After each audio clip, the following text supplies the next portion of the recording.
Salut la famille, j'espère que vous allez bien. Je suis là avec mes frères et mes sœurs en Christ et dans cette vidéo, on va discuter sur comment vivre en tant que jeune chrétien.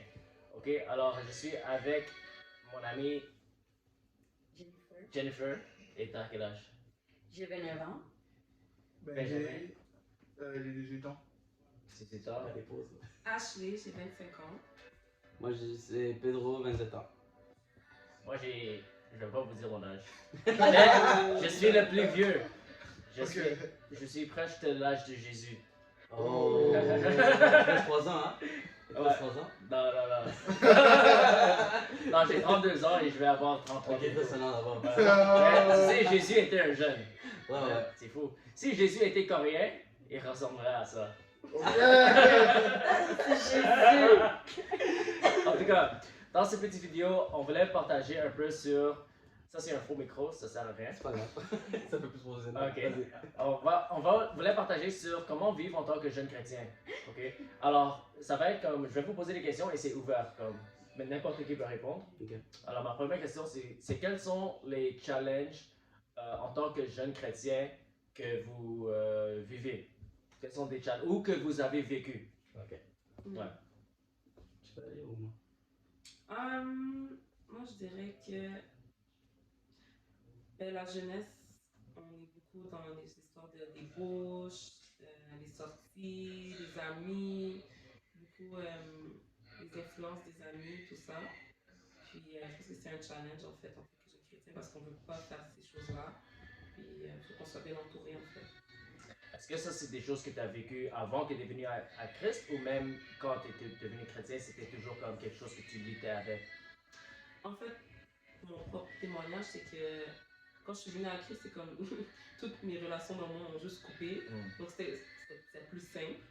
Mais il y avait des moments donnés où, quand j'ai repris contact avec certaines personnes, il y avait la tentation qui était là. Mais ouais. Je voulais que je Ok. Alors, qu'est-ce que tu dirais aux jeunes chrétiens qui vivent, qui ont ces mêmes genres de tentations? Comment est-ce qu'ils peuvent surmonter ces tentations-là? Ok. Ben, je dirais que c'est important de. C'est pas facile à faire, mais je pense que c'est important de pouvoir s'éloigner de certaines personnes. Mais ce qui est important de faire, c'est de remplacer en fait. Parce que si tu laisses cet espace-là, c'est sûr que tu vas vouloir retourner là-bas. Donc, de vraiment être intentionnel dans t'intégrer dans une église, dans le groupe de jeunes de ton église, d'aller dans des sorties, tout ça, de vraiment être intentionnel de te faire des amis chrétiens qui aiment Jésus. Amen. Moi, je peux partager un peu sur ça, parce que avant que je suis venu en Christ, j'étais addict à la drogue et je fumais le marijuana tous les jours, et durant une période de presque 7 ans. Et quand je suis venu à Christ et voilà, je voulais suivre Dieu, c'était toujours difficile. Et j'ai continué à fumer pendant un moment. Mais une chose qui m'a vraiment aidé, c'est vraiment changer mon entourage, comme Ashley a dit. Parce qu'avant, quand j'appelais mes amis, quand on était ensemble, tout ce qu'on faisait, c'est qu'on fumait la drogue ensemble. Mais quand je suis devenu chrétien, j'ai essayé d'arrêter et Dieu m'a entouré avec des chrétiens, des jeunes chrétiens qui avaient les mêmes passions que moi et on voulait suivre Dieu. Et alors j'ai vu l'impact de changer notre entourage parce que les personnes avec qui on s'entoure, c'est ça qu'on va devenir. Si tu examines les 5 personnes les plus proches à toi, dis-toi que dans 5 ans, c'est ça que tu vas devenir. Tu vois? Et même la Bible nous parle de cela beaucoup. Ça nous dit que béni est l'homme qui ne marche pas selon les conseils des méchants et ne marche pas dans le chemin des pécheurs, mais qui médite la parole de Dieu du jour et nuit. Alors, c'est pas seulement d'éviter certaines personnes, mais c'est de remplacer ces personnes avec d'autres personnes parce qu'on n'est pas appelé non plus à vivre isolé de la solitude. On est appelé à être en communion avec des frères et sœurs en Christ. Parce que la vie chrétienne, on est censé de vivre la vie chrétienne en communion avec des frères et sœurs, ensemble. On a été créé pour aimer, pour recevoir l'amour, pour être là pour les autres. La Bible nous dit que c'est comme ça qu'on va savoir qu'on est les disciples de Jésus par l'amour qu'on a pour un les autres. Ouais. C'est quelqu'un d'autre. Ouais, vas-y. Ouais, moi, j'aimerais rajouter quelque chose que moi j'ai expérimenté. C'est plus dans le niveau église. Essaye de parler fort. Pour le- Ah ouais. Est-ce que vous m'entendez? Ouais, parce que ce micro, ça sert à rien en fait. C'est vrai, c'est juste fake en fait. Ouais. Ok, on fait juste ça pour être professionnel, ok? Mais en tout cas, ce que je veux dire, c'est. Je veux dire quelque chose que j'ai expérimenté. Moi, c'était plus dans l'église parce que pour moi, laisser les amis du monde, c'était quand même assez facile. C'était pas facile, mais tu sais, Dieu s'est chargé lui-même, tu comprends? Il a enlevé toutes les personnes que je devais m'enlever.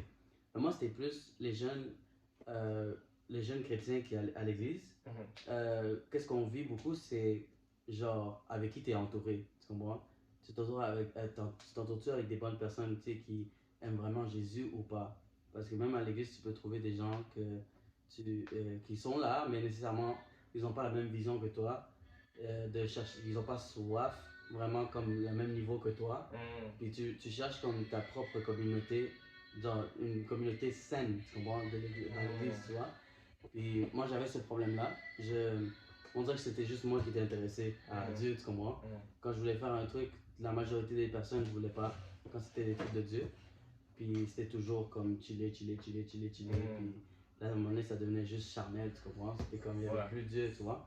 Puis, mais gloire à Dieu que genre j'ai trouvé mon église ici à GMR. Yeah, G, ok.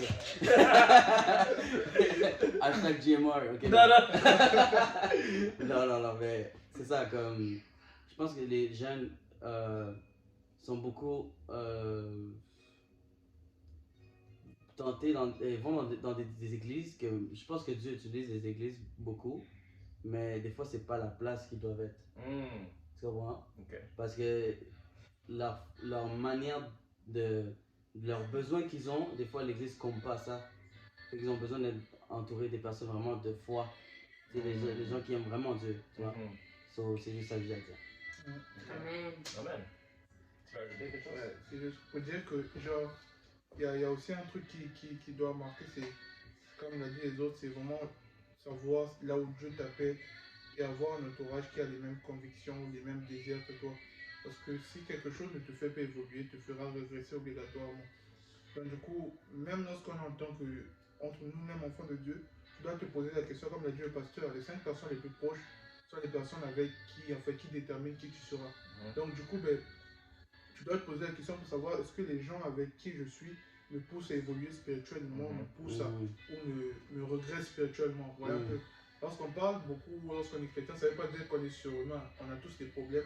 Mais à quel point nos problèmes charnels nous impactent en tant que groupe de jeunes chrétiens? Est-ce que genre on focus plus sur Christ dans notre vie au quotidien ou ben, on focus plus sur ce qui est terrestre? La Bible dit chercher premièrement le royaume. Ça ne veut pas dire que genre on ne doit pas bien s'habiller, on ne doit pas s'habiller, non, on doit s'habiller, mais la priorité reste le royaume. Donc en tant que groupe de jeunes chrétiens, c'est quoi votre priorité lorsque vous êtes ensemble? Et la priorité ne se dit pas seulement dans la bouche en se disant ben notre priorité c'est ça en fait. Mais lorsque vous passez réellement du temps, essayez de checker en fait. Lorsqu'on passe du temps, de quoi on parle plus, de quoi on est basé, se base notre relation, de quoi se base notre réaction, notre comportement, notre manière de voir la vie en fait. Tout ça, ça montre en fait que c'est qu'on appelle ça, un entourage de chrétiens comme, qui veulent vraiment le Seigneur. Pour moi, ce qui était comme défi, ça a été vraiment comme l'entourage en fait. Parce que We're live. Wait. No, we can't restart. Okay, fine. Just come in then. Okay, good. Continue, ouais. pour moi, ce qui était défi, Yeah, it's alive. pour moi, ce qui était comme défi, c'était vraiment l'entourage. De comme, pas laisser mon entourage, mais mettre la différence dans mon entourage. C'est comme, il y avait vraiment personne qui servait le Seigneur. Et pour moi, être jeune chrétien ne voulait pas dire forcément mettre des vestes et des trucs comme ça. Donc, du coup, ben, je ne me sentais pas vraiment dans mon entourage. Donc, je voulais juste avoir d'entourage des gens qui comprennent qui était le Seigneur. Mais je n'avais pas forcément. Pourquoi? Parce que tous on était religieux, mais tous on ne connaissait pas vraiment le Seigneur de la profondeur. Tous on ne cherchait pas forcément le Seigneur de la profondeur. Donc, c'est tout ce que je voulais ajouter. Ok, alors ça, c'était même dans l'église, les personnes qui étaient autour de toi, c'était pas des personnes qui te faisaient avancer spirituellement. Ouais, c'est ça. Ok, ça c'est intéressant parce que pour moi, c'est les gens qui m'ont amené comme, qui m'ont fait comme régresser ou qui m'ont fait comme rétrograder, c'était plus les gens dans le monde. Mais quand je suis devenu à l'église, les gens autour de moi m'ont poussé à me rapprocher de Dieu. Mais c'est intéressant ce que vous êtes en train de dire parce que selon vos expériences, même dans l'église, il y a des personnes autour de toi qui peuvent vous amener en bas. Ouais. Et les amitiés, c'est comme des ascenseurs, tu vois. Ils vont nous amener soit en haut, soit en bas. Alors, c'est pour ça qu'il faut bien choisir les personnes autour de vous. Est-ce que les personnes autour de vous t'encouragent à vivre dans la sainteté, t'encouragent à suivre le Seigneur, t'encouragent à faire ce que Dieu nous appelle à faire? Alors, voilà, c'est très important notre entourage. Et s'il n'y a pas personne autour de vous qui peut vous encourager, ben, dans ce cas, va gagner les âmes et voilà, commence un groupe d'amis. Ouais, parce que je trouve que c'est assez important genre, de t'entourer avec des personnes qui vraiment suivent Dieu parce que après ça, ça va vraiment impacter quand tu vas à l'école ou quand tu t'en vas, genre, comme quand t'es pas avec tes frères et sœurs, genre, tu vas vraiment genre, dégager ce que tu apprends des autres, tu comprends? Puis même à ça, genre, eux sont là pour aussi t'encourager à faire la volonté de Dieu, tu vois.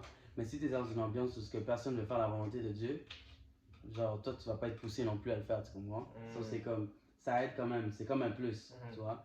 Puis ça te pousse à amener plus à la sainteté. Fait que je vois beaucoup de jeunes, comme moi par exemple, moi j'ai expérimenté ça. Quand j'allais à l'école, j'avais une autre face. Et là, quand j'allais à l'église, j'avais une autre face.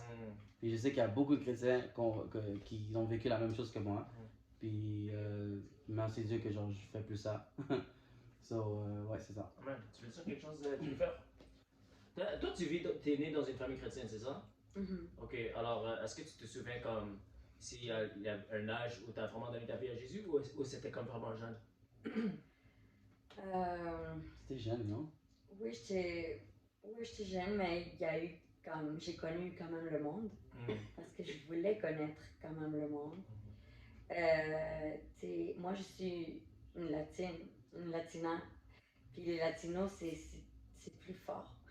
Parce que la musique, elle est plus bonne, il y a plus de rythme, il y a la bachata, la merengue. Ah, dans le monde, ok. Ça dépend, hein. Ça dépend, Ça ouais. dépend des gens. Je parle pas de la religiosité, mais c'est sûr que l'adoration, c'est plus quelque chose qui t'amène plus à Dieu.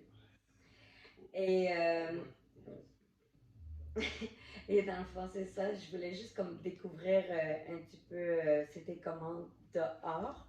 Oui, j'ai découvert, mais grâce à Dieu, j'ai tellement eu d'épreuves, j'ai eu comme des maladies qui m'ont fait revenir, je sais pas pourquoi. Mais je donne grâce à Dieu pour cette maladie parce que c'est vraiment ça qui m'a mis dur. J'ai vu que sans Dieu, sinon j'allais mourir, c'est sûr.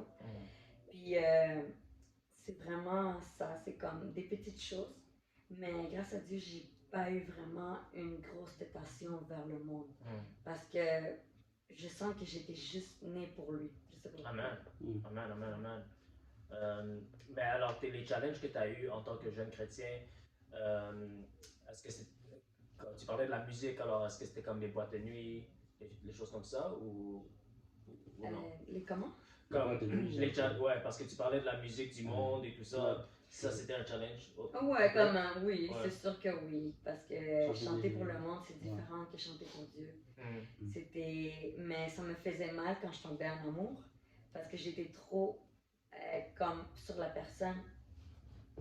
Et je pouvais pas me récupérer. Puis moi, je suis une fille que quand je chante, les mélodies puis tout, puis les lettres, pour moi, tous les mots, c'est très profond. Pour moi, c'est une histoire. Chaque musique est une histoire dans ma vie que je commence à... C'est pour ça que quand on dit la parole, tout ce qu'on déclare, il faut faire attention à ce qu'on dit. Parce que ça se fait réalité. Mais c'est biblique aussi. Ouais. Alors, tu étais tombé amoureux de quelqu'un. Cool. Tu étais dans une relation, après tu chantais pour la personne, genre? Non, ben ouais, tu sais, j'écoutais des chansons, puis tu sais, comme, il y a aussi des reggaetons à latino, ça me mettait un peu en dépression. Ah ouais? Puis j'étais comme, c'est quoi ça? Puis je pouvais pas sortir de là, c'est ça la fin. Et qu'est-ce que tu as appris de cette relation, De pas revenir. De pas refaire. De pas écouter des chansons comme ça. Puis c'est ça. Non, mais est-ce que comme cette relation aujourd'hui c'est fini, c'est ça? Oui. Ok. Alors, est-ce que c'est comme, t'as appris quelque chose de cette expérience, de cette relation que peut-être que tu ne feras pas encore ou pas? Est-ce qu'il y a quelque chose que t'as appris de cela ou non? Oui, beaucoup. Ouais. Dis-moi une chose que t'as appris. Toi, tu peux dire. De pas être en relation avec des personnes qui sont pas chrétiennes. Tu peux dire Oui, Ok, la personne n'était pas chrétienne. Ou bien était comme tu es. Oui, oui, c'est vrai. C'était une personne que c'était toujours comme. Pareil que les amitiés, il fallait toujours que je présente Dieu. Parce que je voulais justement pas toucher les gars de l'église. Parce que c'était ma manière de penser. Parce que justement, j'avais peur que Dieu comment castigue. Mais comme un punisse. Me punisse. Parce que j'avais peur, je sais pas pourquoi. Comme j'étais jeune, je voulais pas toucher les gars de l'église. Mais c'était une erreur en même temps. En même temps, c'était une erreur parce que les vrais, c'était les gars de Dieu. Puis après, j'ai vu qu'il fallait travailler beaucoup avec les gars du monde. Il fallait comme l'amener, il fallait le supplier. Après, j'ai dit, ça marche pas comme ça. J'étais tannée. Ok. Alors peut-être qu'on peut parler un peu de ce sujet-là, comme elle a amené ce sujet par rapport à tes relations. Tu vois, en français, tu peux parler en français? English. English? After we'll do it in English. Ouais, we're gonna do it. Ouais. So, quels sont les... parce que je sais qu'en tant que jeune, souvent les gens veulent tellement se marier, ils veulent être en couple, ils tombent amoureux. Alors, quels sont les conseils qu'on peut donner aux jeunes par rapport à ça? Premièrement... J'ai pas eu le micro. Ah, tu veux? Non, c'est correct, mais quand je l'ai pas eu. Premièrement, je voudrais que vous sachiez que quand tu es jeune, puis tu te maries et tout ça, juste oublie pas que ton premier amour, c'est Dieu. Ça doit être tout le temps comme ça. Parce que si ton truc est juste terrestre, tu vas juste... Ta relation avec Dieu va pas marcher, tu comprends? Puis ta relation avec Dieu, elle va en premier avant tout que le mariage. Déjà, même si que le mariage, c'est la volonté de Dieu, parce que je pense que Dieu aime ça quand les gens se marient, tout ça, c'est biblique. Mais pareil, pour ça, oublie juste pas ton premier amour qui est Dieu. Genre, cherche le royaume avant tout, et après les autres choses vont venir après. Et si tu te maries pendant le moment, ben fais la même chose. Cherche le royaume de Dieu. Tu comprends? So, yeah. Amen. Quelqu'un d'autre veut ajouter sur ça? Et moi, ce que je dirais, c'est qu'on continuera toujours d'apprendre sur nous. Et le truc, c'est vraiment apprendre le maximum sur nous aussi. C'est bien de vouloir se marier, mais quand tu sais pas comment tu réagis face à certaines choses, ou comment même la Bible définit le mariage, ou même comment, en fait, apprendre sur ça le maximum possible. Parce que c'est bien, même dans le mariage, tu vas continuer à apprendre des nouvelles choses. Mais avant ça, moi, je pense qu'il faut avoir comme une certaine connaissance, pas sur la personne qu'il faut, mais sur soi. Parce que si tu connais qui tu es, tu sais ce qu'il te faut. Et si tu sais ce qu'il te faut, ça veut dire que tu sais aussi où tu vas en tant que jeune en fait. Parce que être jeune, moi je pense c'est vraiment avoir le temps de avoir un objectif de vie. Comme je veux me rendre à tel endroit, j'ai ça comme objectif. Bon, quelle est la personne qu'il me faut pour cet objectif? Et vraiment apprendre le maximum qu'il faut sur toi, sur ta manière de te comporter, de vivre, de réagir. Et puis analyser en te disant, mais ok, je peux trouver une personne nice, jolie, etc. Mais par rapport à certains principes de base, parce que mettre beaucoup de principes c'est bien, mais avoir au moins certains principes de base, parce qu'on ne trouvera pas forcément la personne qui a 1000%, 100% de tout ce qu'on veut. Mais il y a comme au moins 2-3 trucs qui sont forcément nécessaires en tant que jeune chrétien de te dire, bon ok, je me rends à tel endroit, la personne doit avoir au moins ces deux choses. Mais pour que cette personne ait au moins ces deux choses, il faudrait que toi tu saches ce qu'il te faut en fait. Et travailler aussi sur soi en fait, ses défauts, ses skills, ses compétences, ses faiblesses et des trucs comme ça. C'est extrêmement important, je trouve. Extrêmement. S'auto-examiner. Surtout ça. Ok. Moi, je dirais qu'en tant que jeune chrétien, il y a un renouvellement d'intelligence qui doit être fait. C'est très, très important dans le sens que tu vas vouloir peut-être répéter ou copier les relations que tu vois tes amis avoir. Ou peut-être si toi-même, tu es venu en Jésus, mais tu étais dans le monde avant, tu as eu des relations dans le monde, tu vas vouloir amener cette façon-là de penser en Christ, alors que c'est pas ça du tout. Donc c'est très important vraiment de chercher à savoir qu'est-ce que Dieu dit des relations, comment être dans une relation, mais dans la sainteté. C'est très, très important. Donc, en tant que jeune chrétien, il faut vraiment chercher à faire la volonté de Dieu dans la relation aussi. Je pense que je sais que les jeunes, ils luttent beaucoup avec la sainteté, je dirais. Alors, et je trouve que c'est rare de voir comme des jeunes chrétiens qui vivent dans la sainteté, qui vivent dans la pureté, parce que aujourd'hui on est tellement entouré tellement de perversité, la musique mondaine, les films, et voilà, les jeunesses est devenue tellement corrompue. Alors, quels sont les conseils que vous pouvez donner pour les jeunes chrétiens pour vivre dans cette sainteté? Je suis toujours là en train de dire, j'étais là, j'ai passé par là. Ben, premièrement, comme je vous ai dit au début, là, chercher une bonne église, ça c'est très important. Parce que tu peux passer du temps avec Dieu, ça c'est la chose première qu'il faut faire.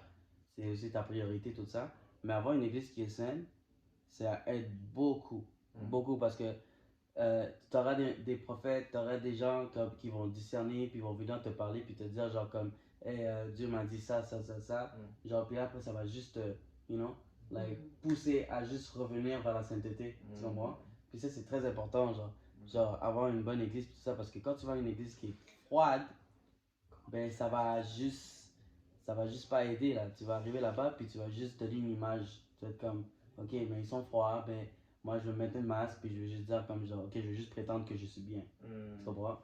Mais ça c'est pas bon, genre. Tu dois vraiment être dans une église où ils tolèrent pas vraiment, genre, les mauvaises conduites qui sont pas saines, tu comprends? Puis quand tu vois ça, genre, t'as pas le droit. Genre, t'arrives à l'église, puis t'es obligé. Genre, tu comprends, je veux dire? Genre, parce que t'es dans un territoire, parce que c'est sain. Okay. Tu comprends, je veux dire? So, ça, c'est une des choses que moi, je dis que c'est important. Okay. Puis la relation avec Dieu, avant tout. Amen. Tu veux dire quelque chose? Juste pour modifier, parce que ça, c'est vraiment comme tu dis, chercher une église qui est comme bien saine, non? Et pas froide. Ça veut dire comme avoir des frères dans les choses de Dieu. Puis l'église, c'est les frères. C'est nous, l'église. Pas l'église. Exact, le bâtiment. Le bâtiment. C'est ça. Beaucoup de jeunes, moi, je vais mélanger avec ça. Et c'est bon de clarifier c'est ça, quoi. C'est très important. Parce que c'est nous, l'église, notre cœur, comment il est pur. Puis c'est ça, le meilleur. Moi, je trouve que la meilleure affaire pour rester en sainteté, c'est vraiment. Comment c'est arrodillarse? De s'agenouiller. S'agenouiller. Dans la nuit, des fois, le Saint-Esprit te réveille à 3 h du matin. Puis, même si la chair te dit dors, réveille-toi. Et moi, ma meilleure affaire, c'est écouter des louanges. Puis, m'asseoir, puis essayer de parler avec Dieu. Et moi, je marche dans ma maison, puis j'essaie de parler, je regarde le ciel, la lune. Puis, être romantique avec Dieu. Parce que je pense que la meilleure chose que tu peux, comme l'amour, le vrai amour, c'est Dieu, justement. Tu dois le donner des poèmes à lui. C'est lui le premier amour. C'est ça. Amen. Oui, en tant que jeune chrétien aussi, pour rester dans la sainteté, tu sais, Jésus, il a dit que, en fait, par ton œil,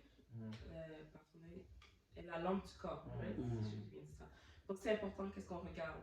Des fois, on n'aime pas trop entendre ça, mais qu'est-ce que tu écoutes, les choses que tu regardes, c'est vraiment important de gérer ça. Puis de faire un tri. Et aussi, je dirais, c'est important d'être redevable parce que si tu vis dans un péché d'épicité ou quoi que ce soit, ben, des fois tu peux être dans la honte ou quoi que ce soit, mais trouve un frère, un leader de confiance à qui tu peux parler, puis de vraiment exposer ça en fait, et pas honte. Vraiment, parle-en, puis d'avoir quelqu'un avec qui tu peux être redevable, ça va vraiment aider. Amen. On dirait même que le concept de sainteté existe parce qu'il y a aussi un concept de péché, vous voyez un peu. Donc du coup, moi je pense que le diable aussi utilise cette méthode pour pouvoir isoler les gens. Donc comme elle a dit, juste pour rebondir sur ce qu'elle a dit, c'est vraiment important comme tu as envie vraiment d'avoir cette personne à qui pouvoir parler en fait. Une personne de confiance, parce qu'il y a des choses où on ne dit pas à tout le monde, même si on est tous frères dans le Seigneur, il y a comme certaines choses dans une certaine profondeur. Il faut peut-être le dire à ton leader, il faut peut-être le dire à une certaine qualité de personne qui ne soit pas seulement un bon ami, mais qui soit apte aussi à te donner des solutions qu'il faut. Parce que il y a certaines choses, si tu le dis à des mauvaises personnes, ça peut encore comme 3 fois plus t'enfoncer. Donc le meilleur moyen de vivre dans la sainteté, c'est de un, lorsque, il a dit Pedro, c'est que lorsque tu tombes par exemple dans un péché, ne va pas loin, mais reste avec les gens qui cherchent en fait, qui persévèrent, qui fouillent cette sainteté, qui veulent demeurer dans cette sainteté et continue vraiment à chercher le Seigneur en fait, avec des gens qui cherchent le Seigneur. Moi, c'est ça que je veux ajouter. Ouais, ce qu'il a dit, c'est tellement important, ok? Parce que je pense que j'ai passé par là, puis tout le monde sait. C'est que j'ai eu un moment où genre, j'ai renié ma foi et tout. Puis c'est des trucs de jeunes, tu vois. Puis j'avais pas où aller, fait que j'ai su que j'avais une bonne église. Je suis retourné là-bas. Puis je suis allé là-bas parce que je savais comment Satan fonctionne, tu vois. Genre, ils veulent t'éloigner de l'église pour bien t'attaquer. Tu comprends? So, moi, ce que j'ai fait, c'est juste venir ici. Même si j'avais pas envie d'écouter les prêches, j'étais là parce que je connaissais la vérité. Puis je disais, je sais que si je suis avec mes frères et sœurs, j'ai quand même une couverture. J'ai quand même, comme tu vois, genre, je suis protégé et je vais tuer ma chair. Je vais, comme tu comprends, je veux dire, je vais faire souffrir et tout, là. So, mais il y a aussi une autre chose que j'aimerais dire, c'est que aussi, genre, quand tu vois qu'il y a une église qui est active, c'est comme de voir comme qu'ils vont prêcher l'évangile, puis qu'ils sont là, puis font la volonté de Dieu, ça t'encourage à aller plus dans la sainteté. Moi, c'est ce que je pense. Amen. Et c'est ça que je voulais ajouter, en fait, c'est que en tant que jeune, on est tellement zélé, on a tellement d'énergie, et c'est bien de mettre nos efforts envers les choses de Dieu. Alors, que ce soit l'évangélisation, que ce soit la louange, comme chacun de nous, on a tous des différents dons, mais juste rester occupé pour le Seigneur, tu vois, parce que quand on est occupé pour le Seigneur, on fait l'œuvre de Dieu, on glorifie Dieu à travers nos passions, nos talents. C'est comme, on n'a plus le temps pour le péché, parce qu'on fait ce que Dieu nous a appelé à faire. Parce que souvent, spécialement en tant que jeune, quand comme, on n'a rien à faire, on reste à la maison, voilà, c'est plate. C'est là où l'ennemi peut venir. Ouais. Là, on va vouloir regarder des choses sur Instagram, sur TikTok. Là, on va regarder comme les filles qui dansent. Et après, ça va aller sur... Tu vois, ça peut aller très vite. C'est pour ça que c'est important de renouveler notre intelligence. Toujours rester dans la parole, dans la prière et rester occupé avec les choses de Dieu. Et c'est pour ça que la Bible nous dit que ne soyez pas conformes à ce siècle présent, mais soyez transformés par le renouvellement de l'intelligence. Le siècle présent, c'est quoi? C'est la convoitise de la chair, la convoitise des yeux, l'orgueil de la vie. Et la Bible nous dit qu'on doit renouveler notre intelligence pour que nos vies soient transformées. Alors, comme Ashley a dit, fais attention de ce que tu regardes, ce que tu écoutes, sois entouré avec les bons chrétiens et reste occupé avec l'œuvre de Dieu et l'appel que Dieu t'a donné. Ouais. Moi, je voulais chercher quelque chose, ça dit dans Galates 4, ça dit aussi, je vous dis aussi, longtemps qu'un héritier est un enfant, il ne diffère en rien d'un esclave, quoi qu'il soit le maître du tout. Donc, ça veut dire aussi que, pour moi aussi, la sainteté, comme le pasteur a dit, ça nécessite d'être occupé pour les choses de Dieu. Donc, il y a certaines choses, par exemple, par la croix, le Seigneur a dit que tout est accompli. Donc, il y a certaines choses, nous en bénéficierons juste lorsque nous allons grandir aussi spirituellement. Dans le sens où, lorsque tu te gardes occupé dans les choses de Dieu, ça veut dire que tu grandis. Lorsque tu vas apprendre sur la foi, tu vas apprendre sur la bénédiction, tu vas apprendre sur tout ce qui concerne le Seigneur, en fait, tu grandis. Et plus tu grandis, tu connais ton autorité. Et plus tu connais ton autorité, tu sais ce que tu peux faire, ce dont tu as le pouvoir, ce dont le diable ne peut plus te mentir, en fait.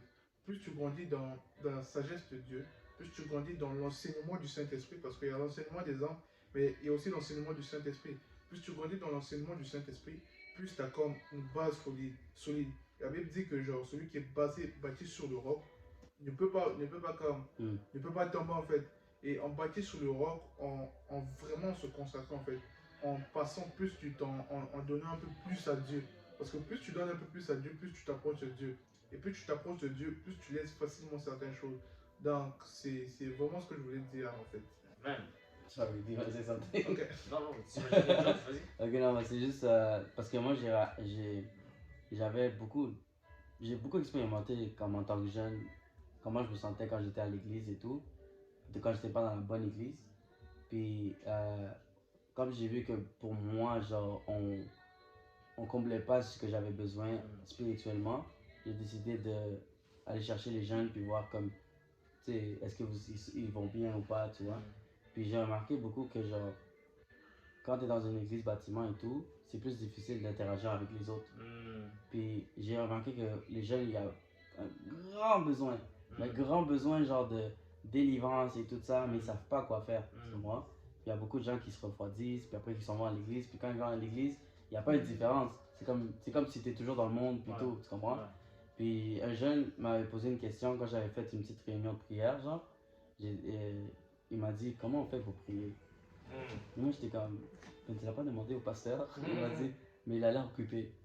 Il est toujours occupé, puis je sais pas, I don't feel, je sens pas m'ouvrir, tu comprends? C'est comme, c'est très important comme quelle église tu choisis.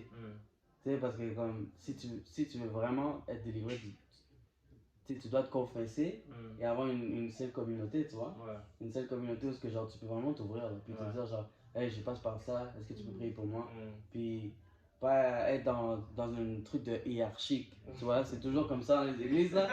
C'est toujours comme le pasteur fait tout, le pasteur fait tout et tout ça. Mais sinon, comme, on est tous là, tu comprends? Mais je sais que le pasteur, genre, c'est la tête, tu vois? C'est juste que, genre, qu'on soit tous dans une église que genre tout le monde est comblé, tu vois ce que je veux dire? Puis ça c'est très important pour un jeune qui veut vivre dans cet été, c'est très important qu'il soit entouré comme ça. Ouais, les relations c'est tellement important, spécialement en tant que jeune, qu'on a des personnes avec qui on peut prier, on peut confesser nos péchés envers un les autres, on peut s'encourager, prier pour un les autres. C'est tellement important et souvent ce qu'on voit dans les églises traditionnelles, comme tu disais, c'est que spécialement comme quand il y a beaucoup de personnes, le système, comment c'est fait, c'est comme le pasteur va prêcher, on va faire la louange, on prend les offrandes et après tout le monde rentre à la maison et après les vies restent la même parce qu'on n'a pas le temps de vraiment prendre du temps à, voilà, d'abord apprendre à se connaître, mais aussi comme voir comme c'est quoi les challenges dans nos vies. Et c'est pour ça que c'est important aussi d'avoir une communauté avec qui tu peux te rassembler, te confier, avoir des moments même dans la semaine de prier ensemble et voilà, d'être entouré avec d'autres jeunes qui suivent la même passion et voilà. Je sais pas si on a combien de minutes la vidéo? 32 minutes. 32 minutes, ok. Je sais pas il y a combien de parce que souvent j'ai pas beaucoup d'espace pour mon téléphone, alors ça se peut que ça se coupe. Si ça coupe, je suis désolé. Mais je sais pas s'il y a autre chose que vous voulez discuter avant qu'on termine ou. Jennifer? Ouais. Mais si vous avez des questions, n'hésitez pas à écrire dans les commentaires. Et voilà. Tantôt, je sais pas si on peut continuer, mais dans le fond, c'est que tantôt Pedro disait sur les jeunes qui des fois ils sont déçus, puis ils s'en vont de l'église.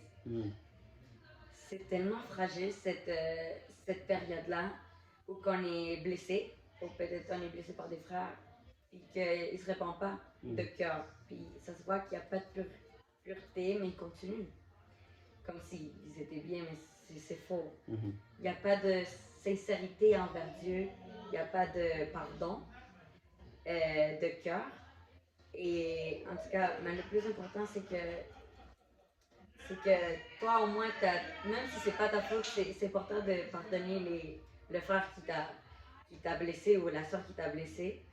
Parce que des fois, je connais beaucoup de gens qui partent de l'église, mais comme ils partent de l'église, puis genre, c'est juste comme s'empire leur vie.